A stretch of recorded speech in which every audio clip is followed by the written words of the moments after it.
kemudian hari ini Arab Saudi mengubah pelan-pelan berbagai aturan agama versinya Muhammad bin Abdul Wahab. Hijab tidak lagi wajib di Arab Saudi.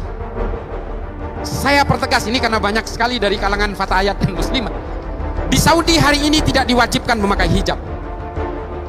Dan perempuan Saudi kalau mau keluar negeri tidak harus dengan mahramnya. Perempuan di Saudi hari ini boleh nyetir kendaraan. Perempuan di Saudi hari ini boleh bekerja dan menjadi supir Grab.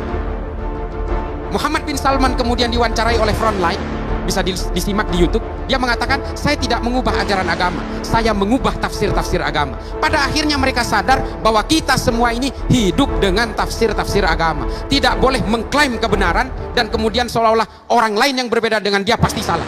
Mereka menyadari itu. Padahal Nahdlatul Ulama sejak dulu ya begini ini.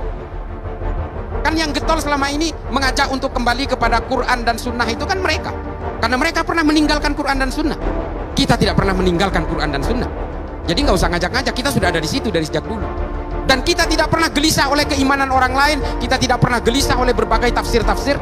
Kalau kita hari ini gelisah dengan Wahabi, karena Wahabi berusaha memecah belah dan menggerus dari kalangan Nahdlatul Ulama, di mana Nahdlatul Ulama ini adalah menjadi tumpuan utama dari negara ini. Kalau Nahdlatul Ulama ini tumbang, Pancasila saya jamin akan tumbang, percayalah. Dan kalau Nahdlatul Ulama tumbang, organisasi-organisasi keagamaan lain juga akan ikut tumbang dan kemudian digerogoti oleh mereka satu persatu, lalu kemudian kita semua akan terlibat dalam konflik-konflik yang tidak berkesudahan. Sama seperti Suriah, sama seperti Somalia, sama seperti Nigeria, sama seperti negara-negara yang hari ini berkonflik karena atas nama agama. Di YouTube saya sering diserang, kenapa sih kok nggak ada habis-habisnya pengetahuannya hanya soal Somalia? Karena saya sudah ke sana. Mengapa sih kok nggak ada habis-habisnya ilmunya hanya soal Nigeria? Karena saya sudah ke sana.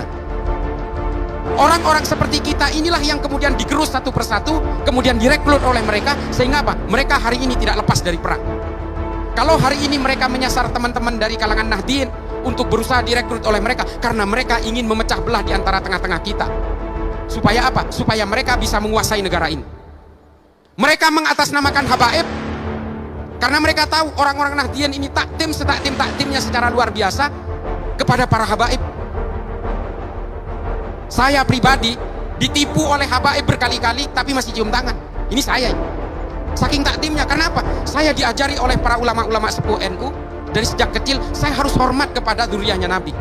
Sampai sekarang bapak saya ini pedagang besi tua. Ditipu berkali-kali oleh habaib yang menjadi makelar besi tua, tapi masih cium tangan kepada penipunya. Saking takdimnya kita, karena kita diajari harus menghargai dan menghormati dzurriyyah Nabi. Hari ini apa yang terjadi? Sebagian oknum habaib dipakai untuk menghancurkan NU dari dalam. Padahal yang mengajari untuk menghormati habaib ini adalah ulama-ulama NU. Kita diajari untuk betul-betul takdim kepada para habaib. Tapi sebagian oknum habaib hari ini dipakai oleh orang yang ingin menghancurkan NU dari dalam, lalu menghina ulama-ulama NU. Menghina Gus Dur, dibuta-butakan dan sebagainya. Karena mereka tahu salah satu kelemahan NU adalah para habaib. Dan hari ini kita betul-betul dibius oleh oknum-oknum yang mengatasnamakan habaib tapi menggerus orang NU satu persatu karena persoalan-persoalan politik. Lalu kemudian politik-politik kekerasan di dalam Islam ini kemudian menjadi masalah.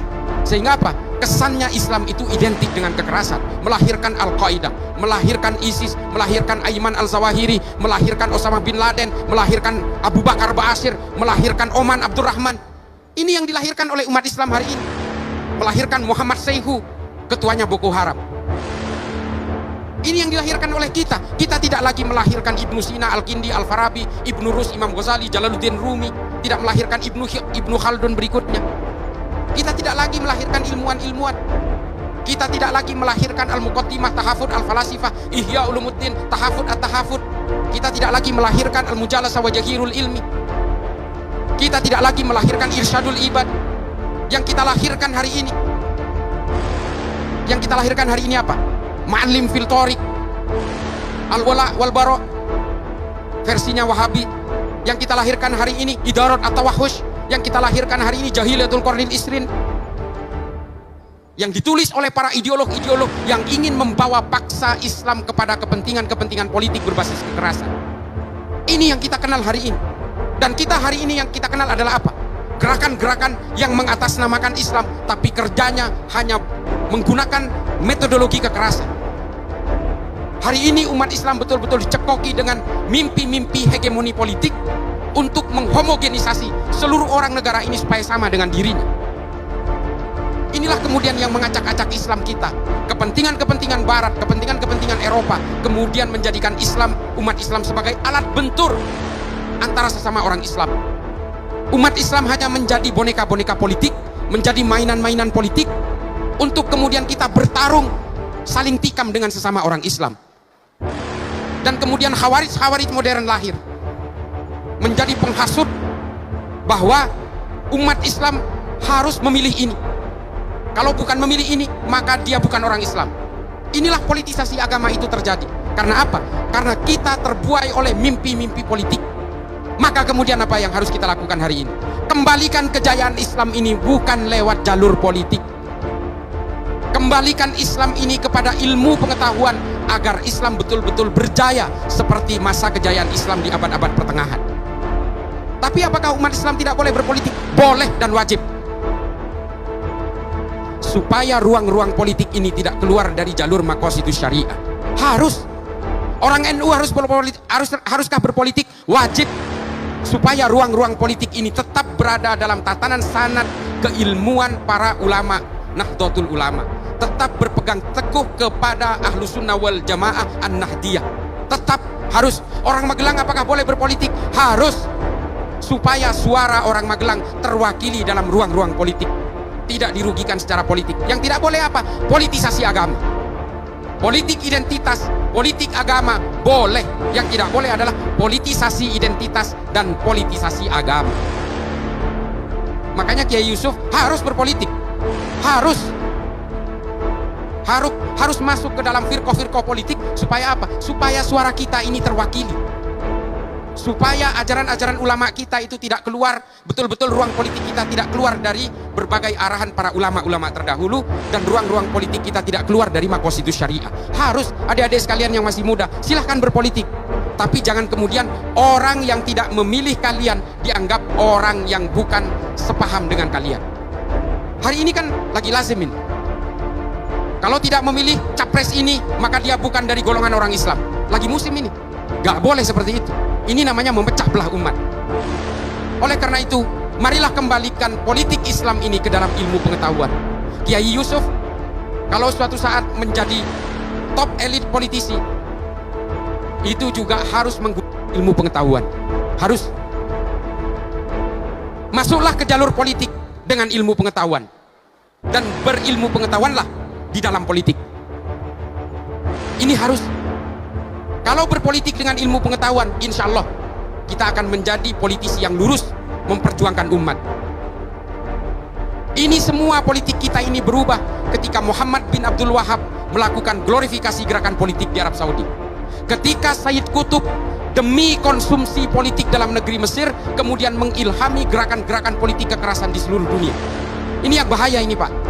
Adik-adikku sekalian, para alim, para ulama, para asatidz, para masyaikh, yang paling bahaya hari ini adalah gerakan-gerakan Ikhwanul Muslimin yang sebenarnya memulai epicentrum gerakan politiknya di Mesir, lalu kemudian hari ini berada di Indonesia. Ini yang paling bahaya, karena ubudiahnya sama dengan kita.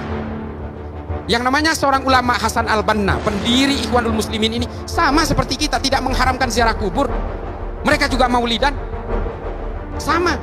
Di sini ada ustadz juga yang seperti itu, tapi kemudian menghalalkan bom bunuh diri, menghalalkan kekerasan-kekerasan demi ambisi politik. Antara Wahabi dan Ikhwanul Muslimin ini tujuan politiknya sama. Politik pan-islamisme, politik teokratis, sama. Meskipun ubudiahnya berbeda.